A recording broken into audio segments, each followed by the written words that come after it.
It was supposed to be a night of laughter, a carefree escape from the everyday. Giggles echoing through the halls, whispered secrets under the covers, and the kind of bonding that only a sleepover with your closest friends can bring. A simple sleepover among friends, nestled in the heart of a quiet Georgia suburb. Houses lined neatly, lawns perfectly manicured, a picture of suburban tranquility where nothing ever seemed to go wrong. It was the kind of place where everyone knew their neighbors, and children played freely until dusk. But as dawn broke, the cheerful atmosphere had vanished. The house was silent, a stark contrast to the joyous sounds of the previous night, shattered by a frantic 911 call that pierced the morning calm. A call that would forever alter the peace of this close-knit community. A woman was found unresponsive, lying still in a room that hours before had been filled with life. Paramedics arrived, sirens screaming, lights flashing, but it was too late. Despite their best efforts, she could not be revived. The community was left in shock, a wave of disbelief washing over everyone. Neighbors gathered outside, whispering amongst themselves, searching for answers that seemed just out of reach, grappling with the sudden loss and the unsettling questions it raised. Early reports called it a tragic accident, a sudden and inexplicable event. But those who knew the victim, those who had shared laughter and tears with her, felt something was off, a nagging sense that the official explanation didn't quite fit. How could a healthy, vibrant woman, full of life and energy, just die in the night? It defied logic, challenged everything they thought they knew about life and death. The question hung heavy in the air, unanswered and unsettling. The story that emerged was filled with contradictions and unanswered questions, a web of inconsistencies that only deepened the mystery. Each new detail seemed to raise more questions than it answered, leaving investigators and loved ones frustrated and confused. The scene, a peaceful, affluent neighborhood, a symbol of stability and security, became the backdrop for a mystery that unsettled everyone. The manicured lawns and quiet streets now felt tainted, the sense of safety replaced by an undercurrent of unease. Tragedy had arrived where it was least expected, shattering the illusion of perfection and casting suspicion and grief over the community. The yellow tape cordoning off the house served as a stark reminder that darkness could penetrate even the most idyllic settings. The official narrative from law enforcement was swift and tidy, presented with an air of certainty, but it left many uneasy, a feeling that crucial details were being overlooked or deliberately omitted. Friends and family began to question the story, sharing doubts and inconsistencies, piecing together fragments of information that didn't align with the official account. The idea of a simple accident didn't fit the woman they knew, her personality, her habits, her zest for life. Details didn't add up, and the silence from the house grew louder with every unanswered question, a deafening void that echoed the growing sense of unease and suspicion. The empty rooms seemed to hold secrets, whispering tales of a night gone wrong. A sleepover meant for fun, for laughter and friendship, had ended in death, a devastating and inexplicable tragedy, and the search for truth, for justice, was just beginning, a long and arduous journey into the heart of a suburban mystery.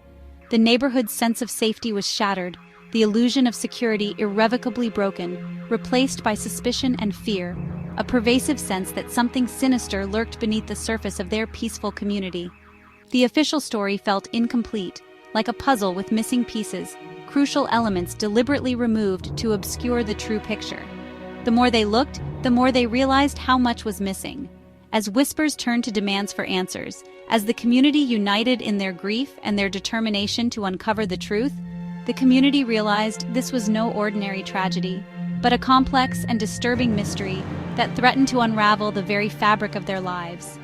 The quest to uncover what really happened that night, to expose the secrets hidden behind closed doors, had only just begun, a relentless pursuit of justice that would test the limits of their courage and their resolve.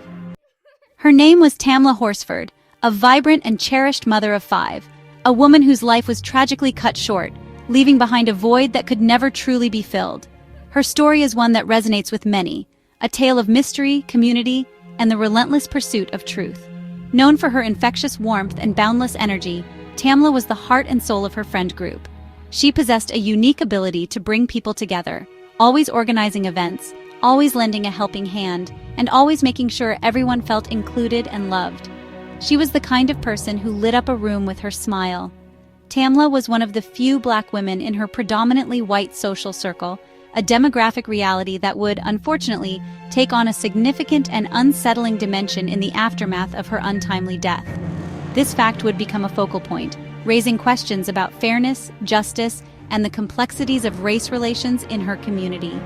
Driven by the desire to provide a better life for her children, she made the move to Forsyth County, Georgia, seeking new opportunities and a fresh start in a community known for its promise of prosperity and growth. There, she began building bridges and forging friendships across racial lines, becoming an active and engaged member of her new community. The sleepover was meant to be a joyful celebration with fellow football moms, a rare and well-deserved night off from the demands of motherhood and daily life. Friends and family members recall her excitement and anticipation leading up to the event. There was absolutely no hint of any danger or apprehension. She was simply looking forward to an evening of fun and camaraderie with her friends. However, the official story that emerged, the explanation that she tragically died from a fall, simply didn't align with the character of the careful, loving, and responsible woman that they all knew and cherished. Tamla's world revolved around her 5 beloved sons, who were the center of her universe and the driving force behind everything she did. Therefore, the idea of a reckless accident, a careless misstep leading to such a devastating outcome, just didn't seem to fit with the person they knew so well. It sparked immediate doubt and disbelief. Adding to the complexity and fueling the skepticism was Forsyth County's deeply troubled and well-documented racial history, a past marred by discrimination and injustice. For many within the community, her sudden and unexpected death in this particular place felt like a painful and unsettling echo of the past, a stark reminder of the historical injustices that continue to cast a long shadow. Tamla's presence at that party, as a Black woman in a predominantly white setting, was seen by many as a symbol of progress and integration, a sign of positive change within the community. But her death, shrouded in mystery, tragically reignited old fears and anxieties. The way the investigation was handled, or rather mishandled in the eyes of many, left a lingering sense of frustration and a deep-seated feeling that justice was somehow out of reach, obscured by unanswered questions and unresolved inconsistencies. Tamla's story, therefore, transcended the boundaries of a personal tragedy. It evolved into a powerful reflection of the community itself, exposing its fault lines, its unresolved tensions, and its ongoing struggle with issues of race, justice, and equality. Her life, and the multitude of unanswered questions surrounding her death, would continue to haunt Forsyth County, serving as a constant reminder of the work that still needs to be done to ensure fairness, transparency, and equal justice for all its residents. In the immediate aftermath of Tamla Horsford's death, the Forsyth County Sheriff's Office took charge of the investigation. Their assessment was swift and decisive. Within a remarkably short time, they ruled Tamla's death an accident. The official story painted a picture of a tragic fall. She fell from a second-story deck after a night of drinking with friends. The medical examiner's report further solidified this conclusion, citing blunt force injuries consistent with a fall and noting alcohol intoxication as a contributing factor. With the medical report in hand, the case was closed within weeks, much to the dismay of Tamla's family. They felt dismissed, their concerns brushed aside in the rush to close the case. According to the police's version of events, Tamla was alone on the deck, stepping outside for a quiet moment to smoke, when the accident occurred. The other partygoers claimed no one saw or heard anything unusual. Her body was tragically discovered the next morning, lying in the backyard. Authorities insisted there was absolutely no foul play involved, pointing to the toxicology report and the position of the body as evidence supporting their conclusion. But the unusual speed with which the investigation was conducted and concluded raised immediate suspicions among those who knew and loved Tamla. Why the rush to judgment? Why weren't the family's legitimate questions and concerns thoroughly addressed and investigated? The official narrative, presented in neat paperwork and official reports, seemed far too simplistic, leaving crucial details unexplained and key questions unanswered. The swift declaration of an accident brought no sense of closure to Tamla's family, only a deep-seated feeling of mistrust and a burning desire for the truth. For Tamla's loved ones, the official story felt incomplete, a convenient explanation that failed to capture the complexities of the situation. The story was far from over in their minds. The case file might have been officially closed and filed away, but nagging doubts and unanswered questions continued to linger in the minds of those who knew Tamla best. For Tamla's family, the search for truth, for justice, and for a complete understanding of what happened that night had only just begun. The community's faith in the integrity of the investigation and the fairness of the system was deeply shaken by the perceived inadequacies of the official account. The official story, presented as a definitive conclusion, ultimately left more questions hanging in the air than it provided answers, fueling the determination to uncover the full truth. The party guests' statements were riddled with inconsistencies. Timelines shifted. Some said everyone was asleep by 2 a.m., others remembered late-night activity. The discovery of Tamla's body was especially troubling, found at 8:45 a.m., but 911 wasn't called until nearly 9:30. What happened in that gap? Explanations were vague. Witnesses disagreed on Tamla's sobriety. Some said she was coherent, others claimed she was drunk. The last person to see her alive gave a hazy account. No one could clearly explain her final moments. The lack of a consistent timeline made the official conclusion hard to accept. The physical evidence raised even more doubts. An independent autopsy found injuries inconsistent with a simple fall, abrasions and contusions that suggested a struggle. Tamla's body was found face down, her clothes neat, in a position some experts said didn't match a fall. The crime scene was not secured, guests remained in the house, and evidence may have been compromised. A neighbor reported hearing screams, but this was not fully investigated. Security camera footage was reportedly unavailable. The evidence didn't silence questions, it amplified them. Tamla's death exposed deep racial tensions in Forsyth County. A black woman died in a white neighborhood, and the case was closed quickly despite red flags. Many saw a familiar pattern: black deaths receiving less scrutiny. Forsyth County's history of racial exclusion fueled suspicions of bias.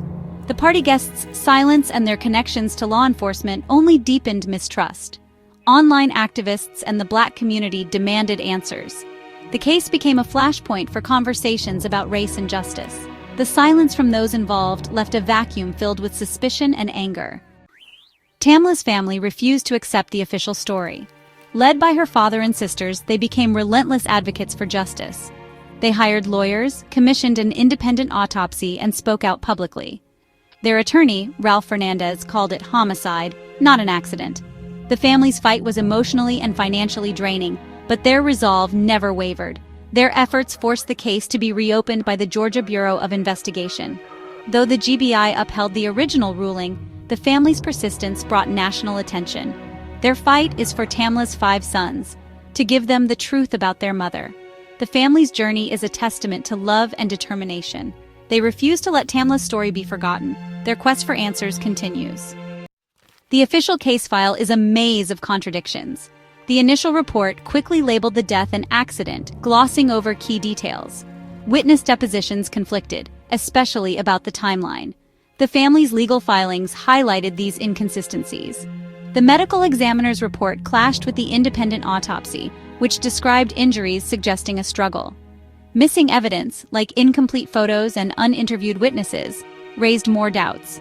The investigation seemed focused on supporting a predetermined conclusion. The documents themselves tell a story of an investigation that failed Tamla. Years later, Tamla Horsford's case remains closed, but the questions persist. For her family and supporters, the official conclusion is not enough. The #Justice for Tamla still echoes online, keeping her memory alive. The case has become a symbol of the fight for equal justice. Tamla's 5 sons are left with unanswered questions about their mother. The story is a somber reflection on truth and justice in America. The search for answers continues, a haunting call for justice that has yet to be found.